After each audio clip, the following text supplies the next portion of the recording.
2-0 Huskers welcome into town the 2-0 University of Northern Iowa Panthers. This is a team that runs the ball well and a lot, but obviously at a lower level of competition. Not going to waste your time with this. I think it should be a beatdown, Gary. It will be funny in a way to watch them likely run for more yards than Colorado was able to muster, with a presumably way worse line. But no, I expect the Huskers to cover the 30 points easily and move on to Big Ten play. Yeah, this game should be essentially like a coach's dream as far as practice and getting things on film goes. I know they are, but this isn't a game that you're worried about losing for multiple reasons. It's not a big game. It's not a conference game. It's not a team that's on your level, player-wise, talent-wise, skill-wise, coaching-wise, anything else. So this is going to give Nebraska a different look, mainly defense.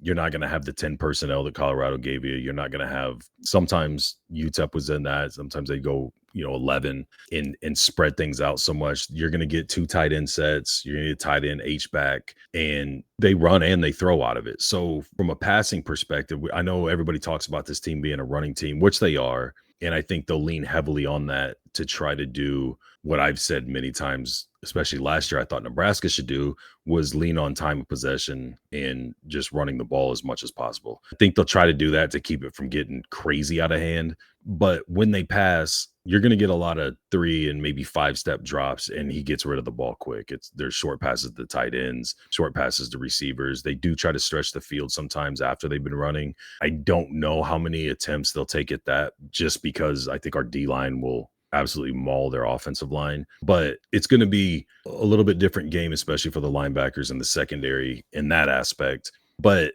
this is a game where you can get a lot on film that's more the style of what you're going to see when you play Illinois. And especially with the short week, we play Illinois on Friday night. So in a perfect world, everybody executes, does their thing well. Quarter and a half, you're up enough. Raiola, all your starters can get out. They don't take a lot of damage. There's not a lot of recovery time. You get other guys other rep. You start resting your main guys for a short week. Like I said, you get a lot on film in a style that's going to be kind of similar to Illinois. And you've got plenty that you can go critique throughout the week in practice, getting ready for the Big Ten play.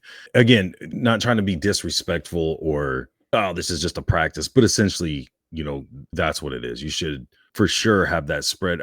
If I'm the coaching staff, I know you don't look ahead, you don't scoreboard watch and worry about point spreads and things. But I mean, for this style of game, I think your goals change. And it's, okay, we want this team blown out some point in the second quarter to where we can get the 2s finishing out the half, maybe starting the second half. And then you're into the 3s, 4s, letting your red shirt guys. This should be a really good game for a lot of guys you plan on red shirt and getting some plays, some possessions in, and kind of pay back those guys that they were praising this week that helped them get ready on the scout team last week for Colorado. Like, go in and do your job early so that those guys can get in there and get some clock, get some meaningful minutes in a game. Again, I'd love to see Malachi in. I'm really going to be watching things from more of a technical and matchup standpoint. There's a lot of talk about how bad the receivers were blocking the second half, whether you think it was crooked refs trying to keep Colorado in it or just bad officiating. I think that was true. I also think it was true there were some dumb holding calls that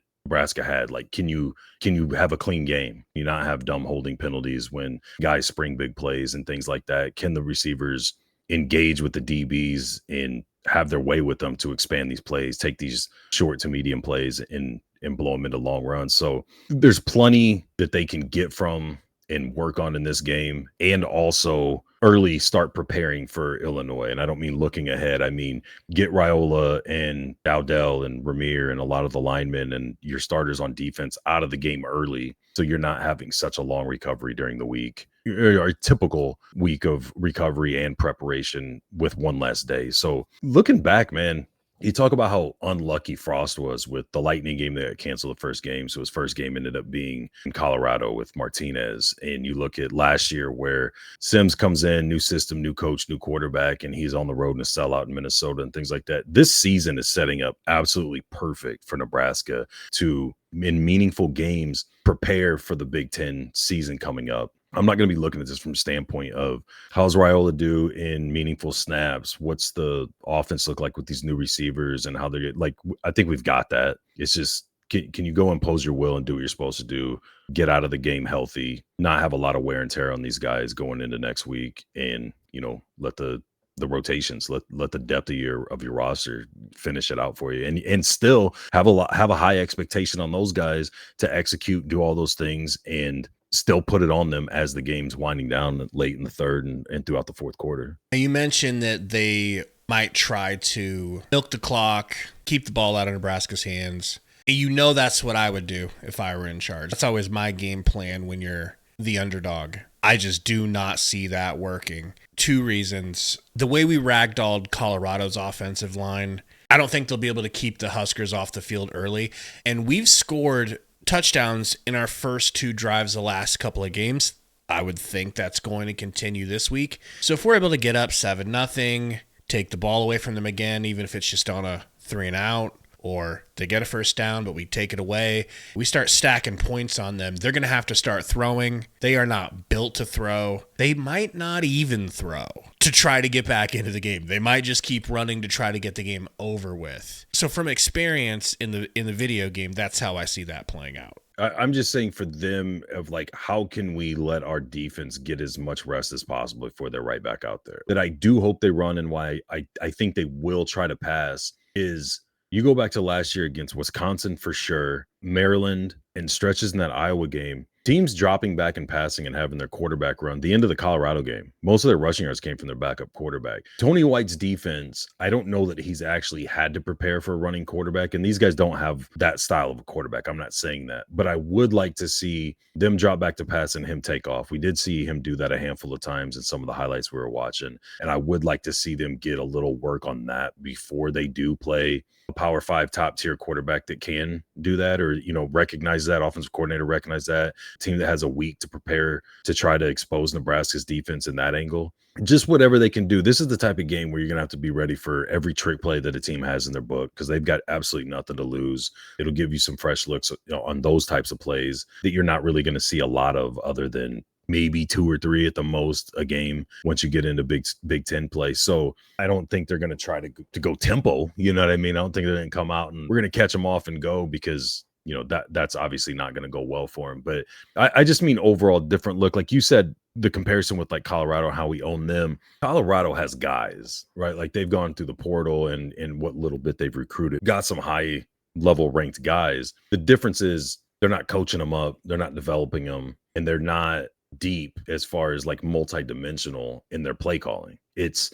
send everybody out on go routes, essentially have somebody drag or cross over the middle, let Shador stand there for as long as it takes for a play to develop and get it to him. Well, that's a big part of the reason Colorado helped Nebraska immensely with their play calling. They could have done a variety of things to create some idea of a run game, or shorten up the route, shorten up how long he's dropping back and waiting. I mean, you saw in the Tommy Hill interception, I'm guessing it's because he was taking the snap in the end zone, but that was like the shortest drop back of the game he had. And Tommy knew, okay, he's not taking a 3-step drop and throwing it 50 yards, and planting his feet and broke on the route. So I think there's going to be more scenarios like that in the pass game. I'm just getting at them trying to do whatever they possibly can to drag their time of possession out so that their defense isn't just completely burned out, been on the field for 8-9 possessions in the first half. We'll see you guys Saturday night for another night game live stream. Cannot wait. Till then, go Big Red.